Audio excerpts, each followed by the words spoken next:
João 12, a partir do 37. Como nós já lemos o texto da introdução, nós vamos lendo ele aos pouquinhos, à medida que for avançando aqui.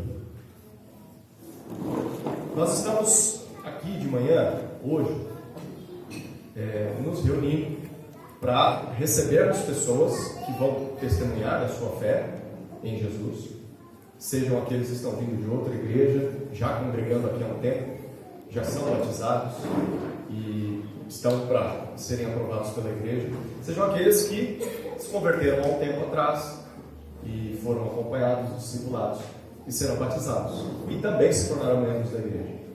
Então, amanhã é muito propícia para pensar sobre a fé em Jesus Cristo. E eu gostaria que você considerasse esse tema agora, nesse momento, porque esse tema é muito importante. O que significa crer em Jesus? Talvez você seja alguém que creia em Jesus. O que isso significa? Quais os resultados de se fazer isso? E talvez indo um pouco além, por que alguém não creria em Jesus? Uma vez que ouviu o Evangelho de Jesus, nós sabemos que há inúmeras pessoas nesse mundo que sequer ouviram o nome de Jesus, não sabem do Deus Criador, não sabem da Escritura, não sabem de Jesus Cristo e da sua obra na cruz. É terrível isso.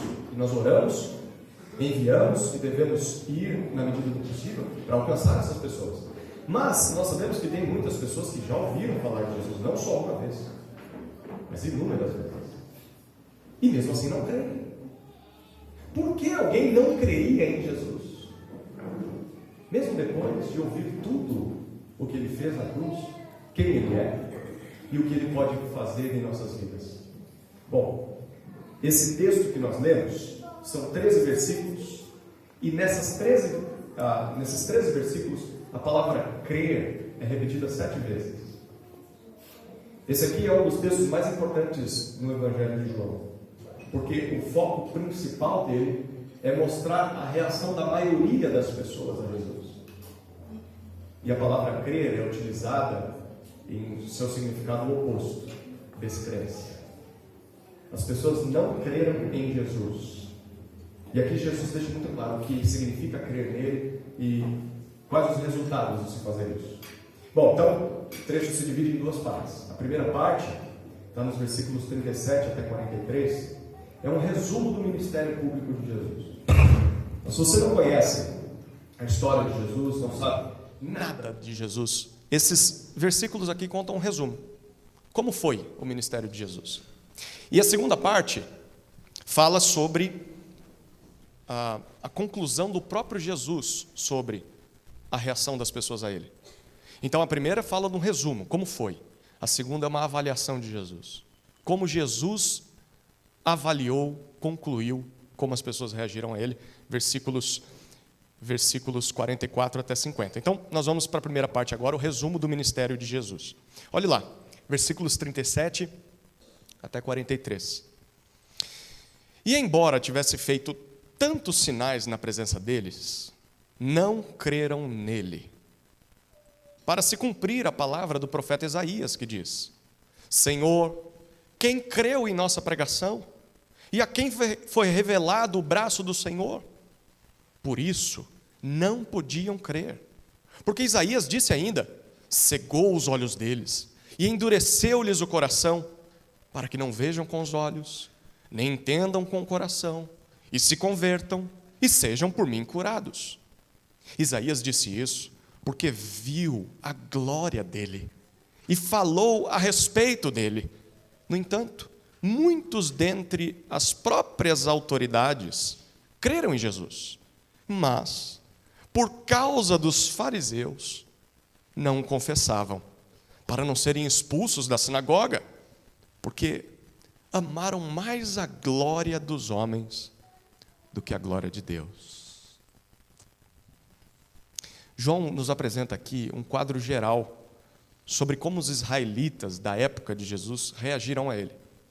É claro que nós não temos aqui uma descrição completa, exaustiva. Não diz sobre todos os israelitas daquela época, porque pelo menos os discípulos creram em Jesus. E eles eram judeus. E não só os discípulos, alguns indivíduos, se você ler o Evangelho de João, perceberá, alguns na narrativa acreditam em Cristo, seguem a Jesus. Mas o que nós temos aqui é uma visão geral. O que a maioria dos judeus fez diante de Cristo. Nós podemos resumir isso em 3 declarações. A primeira está no versículo 37 e 38. As pessoas não creram em Jesus. A maioria das pessoas não creu em Jesus. Olha o versículo 37. João nos diz que apesar dos muitos sinais que Jesus realizou, e você provavelmente já ouviu algum ou vários dos milagres de Jesus, o Evangelho de João narra 7 sinais que apontam para o maior dos sinais, que é a morte e ressurreição do Filho de Deus. Você conhece pelo menos um destes. E João diz, apesar dos muitos sinais que Jesus realizou entre os judeus, eles não creram nele. E aí o versículo 38, nós vemos a razão disso. Para que aquilo que Isaías havia dito se cumprisse. O que Isaías disse? Aqui você tem a citação de Isaías 53, lá no comecinho do capítulo. Senhor, quem creu na nossa pregação? A quem foi revelado o seu braço? É óbvio que essas são perguntas retóricas. Você sabe o que é uma pergunta retórica? A resposta está na própria pergunta. Qual que seria a resposta para essa pergunta? Quem creu? A quem foi revelado o braço do Senhor? A ninguém. Ninguém creu. As pessoas não creram em Jesus. Tem gente que diz, né, se Jesus vivesse hoje aqui, viesse nesse momento da história, as pessoas creriam nele. Coisa nenhuma. Coisa nenhuma. E quem crucificaria Jesus são exatamente os mais religiosos, aqueles mais zelosos, de coração duro. Bom, as pessoas não creram em Jesus. A segunda declaração que resume o ministério de Jesus está nos versículos 39 a 41. As pessoas não podiam crer em Jesus. A primeira é que elas não creram, mas a segunda é que elas não podiam. Como assim? Olha o versículo 39. No 38, João diz que ninguém creu em Jesus. No 39, ele nos diz que por essa razão, então, eles não podiam mais crer. Como assim? Eles se tornaram incapazes de crer em Jesus. Por quê? Bom, o versículo 40 explica. Porque, como disse o profeta Isaías, agora uma outra citação, Deus cegou os olhos daquelas pessoas, endureceu os seus corações, para que não pudessem compreender Jesus, não pudessem se converter e não pudessem ser curados dessa maneira. A ideia aqui, esse é um texto bem difícil, mas dá para entender da seguinte maneira. Uma vez que as pessoas rejeitaram a Jesus, que se manifestou a elas por meio de milagres, sinais e a pregação do Evangelho, Deus reagiu a isso, e Deus endureceu seus corações. É o que ele diz no versículo 40, por esta causa, por esta razão. Eles não creram, então agora eles não podem mais crer. Então eles rejeitam a Jesus, Deus endurece seus corações para que eles continuem nessa cegueira espiritual e nunca mais cheguem a crer em Jesus. Texto pesado, não é? Texto difícil. Essas pessoas tiveram uma oportunidade, mas rejeitaram a oportunidade. Então o que Deus fez? Deus os rejeitou. Isaías disse isso, versículo 41, porque há mais de 900 anos antes de Cristo. Olha o que João nos diz. Isaías já tinha visto a glória dele e falou sobre ele. Quem é o ele aqui? De quem o texto está falando? De Jesus. Essa é uma das declarações mais fortes do Evangelho de João. Isaías viu quem? Viu Jesus em sua glória. E falou de Jesus. Que loucura! Quando é que Isaías viu Jesus? Isaías viveu 900 anos antes de Jesus. Bom, sabe quando Isaías ouviu as palavras do versículo 40? De que os olhos das pessoas tinham sido cegados por Deus? Isaías ouviu isso da boca de Deus, lá em Isaías 6, foi no seu chamado. Você lembra daquela cena? Ele diz que no ano da morte do rei, ele se vê no templo, ele tem uma visão, e aí dentro do templo ele vê o Senhor em toda a sua glória, e então ele reconhece o seu pecado, e ele põe a mão na boca e diz: ai de mim, eu sou um pecador, eu tenho lábios impuros, e habito no meio de um povo de lábios impuros. Então vem um anjo, e toca a sua língua com uma tenaz de uma brasa que estava no altar, e ele diz: os seus pecados estão perdoados. Ele é perdoado, e aí ele ouve uma voz do templo, do trono de glória, dizendo: quem há de ir por nós? E aí Isaías diz aquela frase célebre que nós decoramos, né, e cantamos: eis-me aqui, envia-me a mim. E então Deus diz: é você mesmo. Bom, é nessa cena que Isaías vê a glória de Deus. Sabe que os anjos cantavam ao redor do Senhor sentado no trono? Santo, santo, santo é o Senhor dos exércitos. E o que João está nos dizendo? Sabe quem Isaías está vendo sentado no trono, governando? Imponente, santo, santo, santo, o Senhor dos exércitos. Quem que é? É Jesus. Isaías viu a glória dele. E Isaías então passou a falar do Cristo que reinava imponente a todas as pessoas. Mas o que o povo fez? O povo não ouviu Isaías. E apesar de Jesus estar presente entre o seu povo, na sua geração, João nos diz: as pessoas fizeram a mesma coisa. A reação delas continua a mesma. Elas não podiam crer em Jesus. E aí então ele faz a terceira declaração que resume o ministério público de Jesus. Versículos 42 e 43. Muitas pessoas creram, mas não confessaram Jesus. Muitas pessoas creram, mas não confessaram Jesus. Olha o versículo 42. O versículo 42 diz para nós que, no entanto, ou porém, muitos dentre as próprias autoridades creram em Jesus. Essa aqui parece ser uma reação menos dura do que as anteriores, sim ou não? Até agora ele diz que as pessoas não creram em Jesus, mas agora ele diz que elas creram. E muitas das autoridades, muitos dos líderes e oficiais da nação creram em Jesus. Isso aqui é uma coisa boa ou ruim? Crer em Jesus é uma coisa boa? Sim. Mas o que vem depois é pior do que não crer. O que vem depois? Ele diz: muitas dessas autoridades creram, mas não o confessaram. Não assumiram publicamente. É isso que significa confessar. É declarar algo abertamente. É você concordar com algo em alta voz. Eu creio em Jesus. Eu reconheço Jesus em sua glória.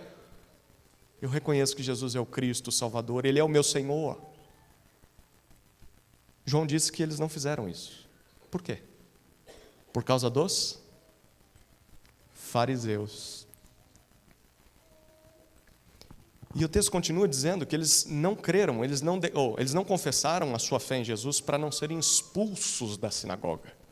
Por quê? Porque Jesus é o Messias.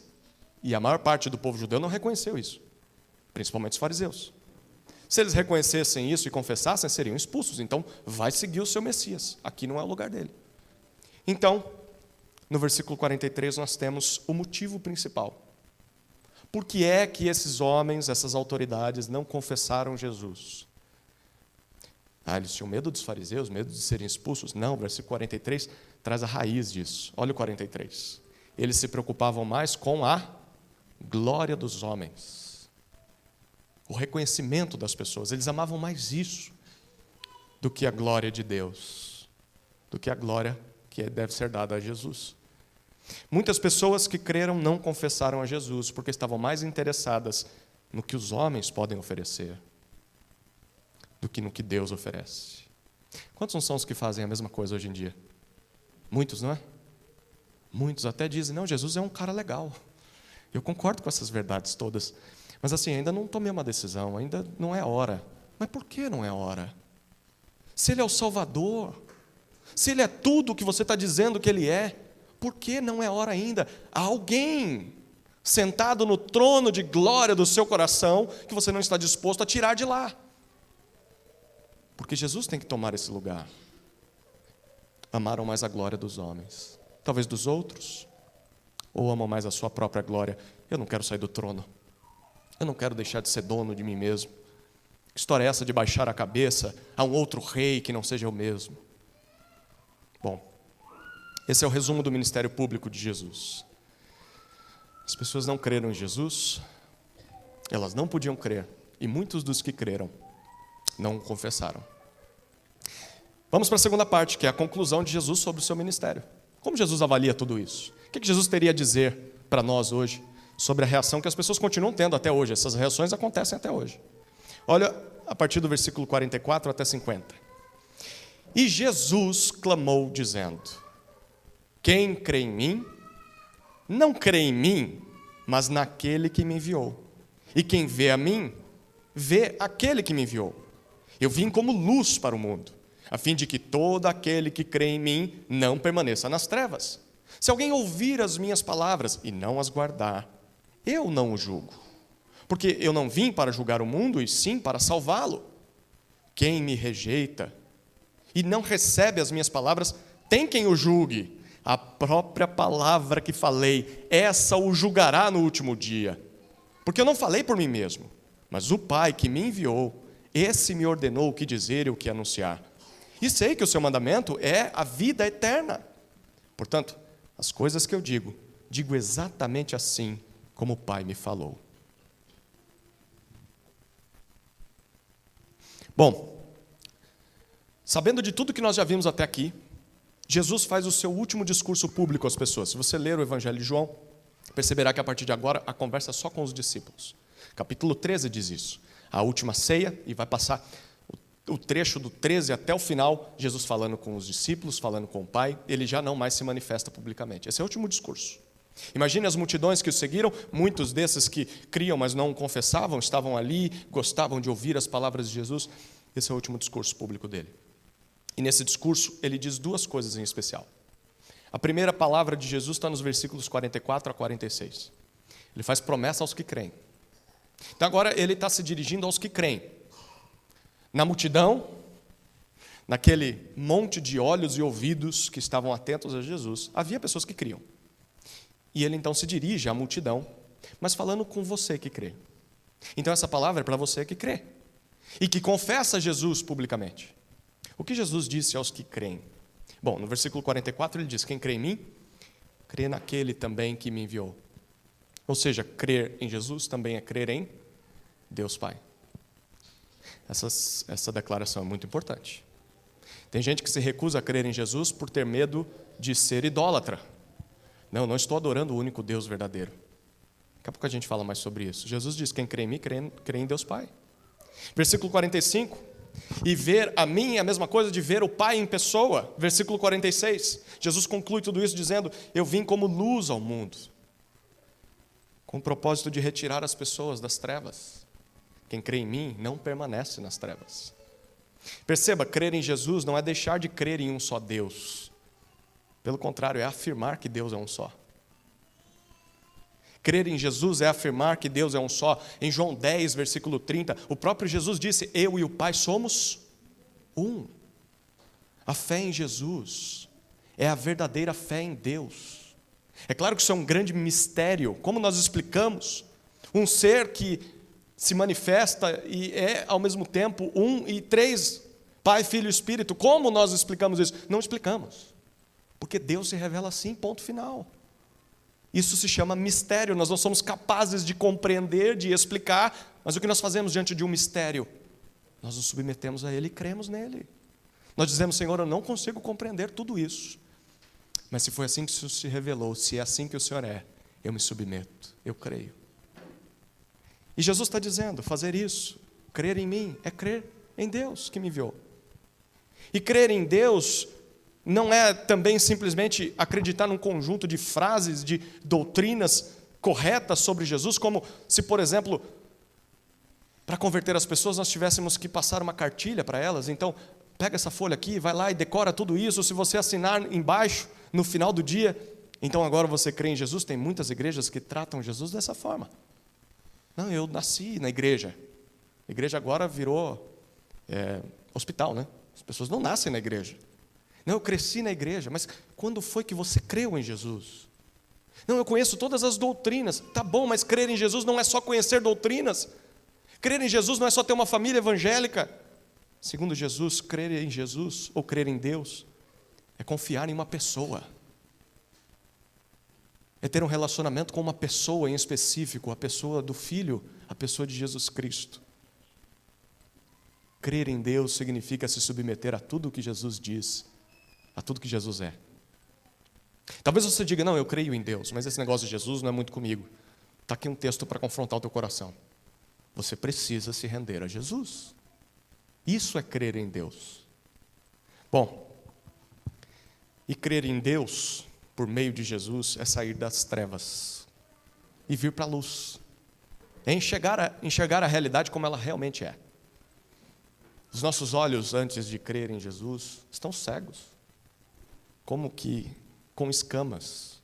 Não conseguimos contemplar as coisas como elas realmente são. Mas crer em Jesus é conhecer a verdade.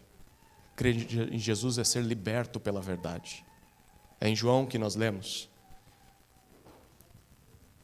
que a verdade os liberta. Não é isso? É a verdade que nos liberta. E Jesus é o caminho, a verdade e a vida. Bom, mas não crer em Jesus, segundo ele, é continuar nas trevas. Continuar na mentira, na escuridão do pecado, na ignorância a respeito de quem Deus é. É escolher permanecer em uma vida de completa derrota. É tão triste não crer em Jesus. É triste nunca ter ouvido falar dele, mas mais triste ainda é ouvir e não crer. Ele diz, você deliberadamente escolheu as trevas. Por isso, Jesus agora se dirige aos que não creem. Então a multidão está ouvindo, os que creem já ouviram a palavra para eles, promessas maravilhosas. Mas agora ele se dirige aos que não creem. Vocês que estão me ouvindo agora, você que não crê, você que ouviu inúmeras vezes sobre Jesus, mas ainda não se rendeu à pessoa do Filho. O que Jesus tem a dizer a essas pessoas? Jesus vai falar sobre juízo. Versículo 47 até 50 ele faz isso. No 47, Jesus explica o que significa não crer nele. O que é não crer em Jesus? Ele diz no 47, é ouvir as minhas palavras. Se alguém ouvir as minhas palavras e não as guardar. Você ouve, mas não obedece. Você ouve, mas não leva para casa. Ficam só ideias no seu pensamento, mas não vão para o coração. Esse é o pior tipo de descrença que existe. Não é, talvez para você o pior tipo de descrença seja do ateu.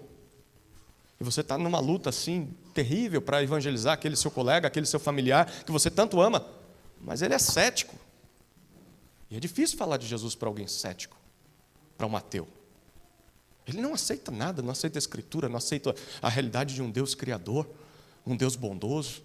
Ele às vezes é ofensivo. Mas esse não é o pior tipo de descrença que há. O pior tipo de descrença que existe é daquele que está dentro da igreja. É daquele que ouve a palavra do Senhor, daquele que lê a Escritura, daquele que ouve os ensinamentos de Cristo, diz que é de Jesus, mas não dá ouvidos a Jesus. Se alguém ouve as minhas palavras e não as guarda, esse é o pior descrente que há. Porque ele faz o que lhe dá na telha, ele é o Senhor de si mesmo. Segundo Jesus, pessoas assim não são crentes. No versículo 47, ele diz, ouvem, mas não guardam. Você sabe a vontade de Jesus? Sei. Sabe o que é pecado? Sei. Sabe o que é certo e errado? Sei. Sabe o valor da igreja? Sei. Mas o que isso está afetando na tua vida? Nada. Eu continuo igualzinho antes. Mas você é crente em Jesus? Sou. Tem uma outra palavrinha que Jesus usou para pessoas que faziam isso, sim ou não? Hipocrisia. Hipócrita. Covarde. Mentiroso, falso. Diz uma coisa, mas o coração está longe. Dizem crer em Jesus, mas vivem como se ele não existisse.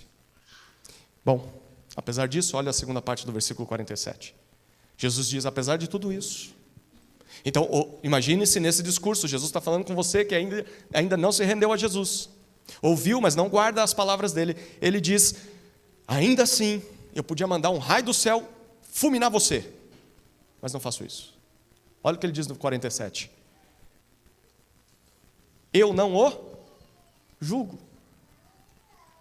Eu não julgo. Espera aí. Jesus está negando o juízo? Não, ele fala que haverá um juízo. Mas ele diz, eu não julgo agora, nessa primeira vinda. Porque nessa primeira vinda, eu não vim para julgar o mundo. Eu vim para salvar o mundo dos seus pecados. Eu não vim para destruir as pessoas, eu vim para salvá-las.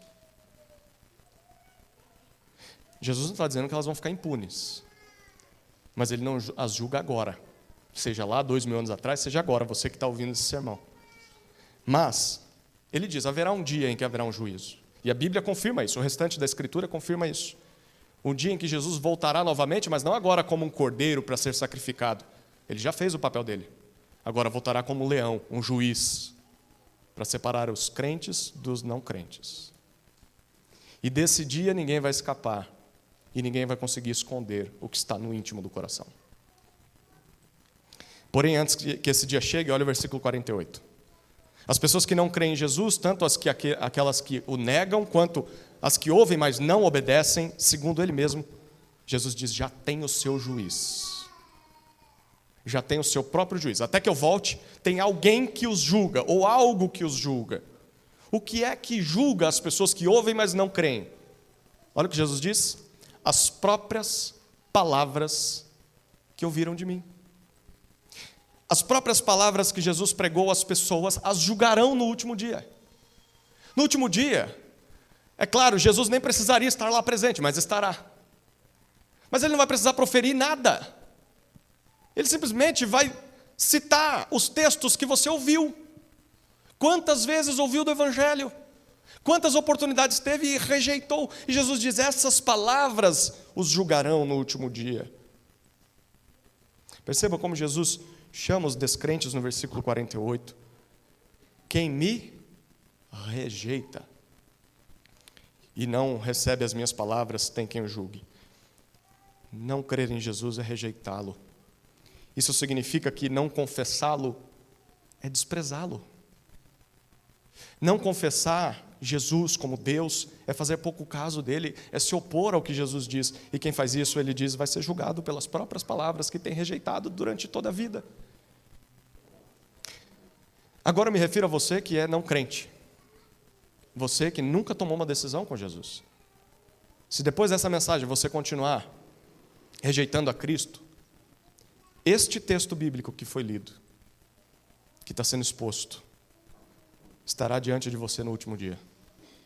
E este texto, talvez você nunca tenha ouvido falar do Evangelho, mas este texto te condenará. Este texto não te dará chance alguma de desculpas diante de Deus para não ter crido em Jesus. Pesado, não é? As pessoas não conhecem muito bem Jesus mesmo na nossa geração. Se lessem os evangelhos, perceberiam que ele é muito diferente do que se pinta por aí. E por que tudo isso acontecerá? Olha o versículo 49, Jesus mesmo responde. Jesus não falou por si mesmo, mas Jesus disse tudo o que o Deus Pai lhe mandou que falasse. Ou seja, rejeitar as palavras de Jesus é a mesma coisa que rejeitar a própria palavra de Deus. E ele diz que esta palavra, olha o versículo 50, esse mandamento é o que dá vida eterna. Por isso Jesus falou exatamente o que o Pai lhe ordenou. O que significa crer em Jesus? Quais os resultados de fazer isso? Por que alguém não creria em Jesus? Mesmo depois de ouvir a salvação, o Evangelho? Bom, se João estivesse conosco nesse culto aqui, nessa manhã, João certamente responderia essas perguntas em duas partes. Primeiro, João nos contaria o resumo do ministério de Jesus. Imagine o apóstolo João sentado aqui à nossa frente, com aquela longa barba branca, igual um Papai Noel, né? Eu fico imaginando, não sei como você imagina o João, mas eu imagino um senhorzinho, cabelos e barbas brancas. E João contando para nós. Primeiro, deixa eu responder como é que foi o ministério de Jesus. Deixa eu te contar um resumo. Talvez vocês não saibam, mas mesmo diante de tantos sinais, eu vi os sinais. Eu estava lá. Eu vi essa história. Apesar disso, as pessoas não creram em Jesus. Não faltaram evidências, não faltaram provas. Talvez vocês achem que para as pessoas crerem hoje, elas precisam ver milagres. Não, eu vi milagres acontecendo, eu vi água sendo transformada em vinho, eu vi pessoas sendo ressuscitadas por Jesus e ainda assim as pessoas não creram nele.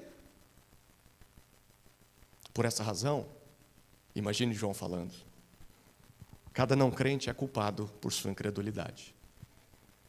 Por isso, quando um ser humano endurece o seu coração, Deus deixa esse coração endurecido. Ele dá simplesmente aos homens aquilo que eles sempre quiseram. Vocês querem viver longe de mim? Vocês querem as trevas? Querem a escuridão? Querem a cegueira? Querem o pecado? É isso que vocês terão. Tiveram a oportunidade. Nossa, João, é isso? Calma, tem a segunda parte da minha resposta. Agora imagine João falando. E João agora nos diria o que Jesus disse sobre tudo isso. Qual foi a avaliação de Jesus sobre tudo isso, João? Bom, João diria, crer em Jesus não é só saber que Ele é Deus, mas crer em Jesus é concordar com isso publicamente, é assumir isso perante as pessoas, é direcionar toda a sua vida em direção dessa crença. Se isso é verdade mesmo, então agora você vive como se fosse verdade. A verdadeira fé em Jesus como Salvador não é inibida pelo medo dos homens. Quando é verdadeira, não.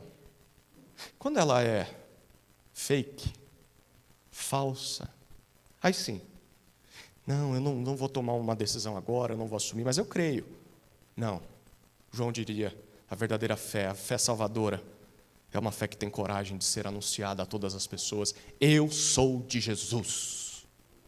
Eu não faço isso por causa do amor de Jesus, eu faço isso porque Jesus me amou. Ele é meu Senhor. O nosso lar é assim por causa de Jesus. A minha conduta é assim por causa de Jesus. Porque você ainda vai para a igreja, porque você ainda insiste em igreja, esse povo hipócrita, falso, pecador. Eu vou lá porque lá é o povo de Jesus. Porque Jesus está na igreja, é o corpo dele. Eu amo a igreja, porque eu amo Jesus. João provavelmente nos diria, Jesus não tem seguidores anônimos. Não existe 007 de Jesus. Esse é para os das antigas, né? Não existe uma sociedade anônima de Jesus. Uma, talvez, SAJ. Não existe. Jesus veio a esse mundo não para levantar um exército de agentes secretos. Uma grande guerra fria. Gente que não se identifica, gente que você não sabe quem é de verdade. Não, Jesus veio a esse mundo para transformar a vida das pessoas. E cada um que crê nele assume isso diante dos homens e passa a viver em submissão e obediência a Jesus. Crer em Jesus é entender que é melhor temer a Deus, se submeter a Jesus e ir para o céu, do que temer aos homens e ir para o inferno. Talvez o que está te impedindo de crer em Jesus é o temor aos homens. Bom, isso vai te levar para as trevas, para a destruição. É muito triste ver pessoas rejeitando o autor da vida, mesmo quando ele é pregado diante dos seus próprios olhos. É triste ver que o próprio povo judeu rejeitou o seu Salvador. Isso não é exclusividade da nossa época, não. Aconteceu com Jesus, em carne e osso, aqui presente nesse mundo. Mas apesar de tudo isso ser terrível, é por causa dessa rejeição dos judeus daquela época que Jesus chegou até nós. A menos que você seja um judeu. Se você é um judeu, glória a Deus que você se converteu ao Messias, ao seu Messias. Mas se você não é, e eu acho que essa é a realidade de todos nós, foi porque os judeus o rejeitaram que essa mensagem chegou para mim e para você. Então nós deveríamos lembrar disso com gratidão, mas ao mesmo tempo com o desejo de que eles se convertam ao Messias que é deles. Já parou para pensar que a gente adora o Messias dos judeus? Quem está sentado no trono do universo é um judeu. O judeu Jesus, o Messias, o Cristo. E nós seguimos esse Messias. João começou o seu evangelho resumindo toda a sua mensagem. Então, se você não gosta de spoiler, não vai gostar de ler João. Porque no capítulo 1 de João, ele já diz tudo o que ele vai dizer, no livro todo. Mas é uma forma literária muito bonita, porque já te prepara para o que virá. Então, peço para que você volte lá no capítulo 1, a gente vai encerrar com alguns versículos do capítulo 1. João, capítulo 1, versículos 11 a 13.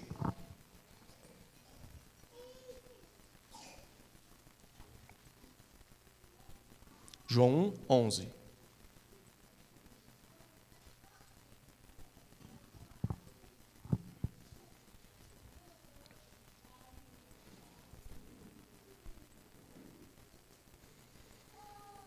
João 1,11, João fala sobre Jesus. Veio para o que era seu. Quem eram os seus?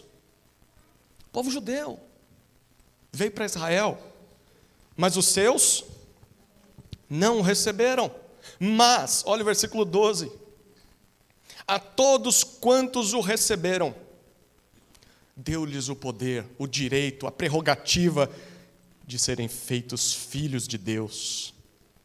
A saber, aos que creem no seu nome, os quais não nasceram do sangue, nem da vontade da carne, nem da vontade do homem, mas de Deus. O fato do povo de Deus rejeitar o Messias abriu as portas para que a salvação chegasse até nós. Isso sempre fez parte do plano de Deus e foi por isso que Isaías profetizou. O povo teria o coração endurecido para que essa mensagem chegasse a todos os povos. Por isso nós não deveríamos fazer como Israel, que ouviu, mas não o confessou, para que não sejamos condenados com esse povo. Hoje Deus nos dá a oportunidade de nos tornarmos filhos de Deus, através da fé naquele que Ele enviou para nos salvar, Jesus Cristo. Talvez essa seja a mensagem que só confirma no seu coração: eu sou filho de Deus, eu creio em Jesus, tudo isso me descreveu. Todas as coisas que definem um verdadeiro crente me descreveram. Louvado seja Deus por isso.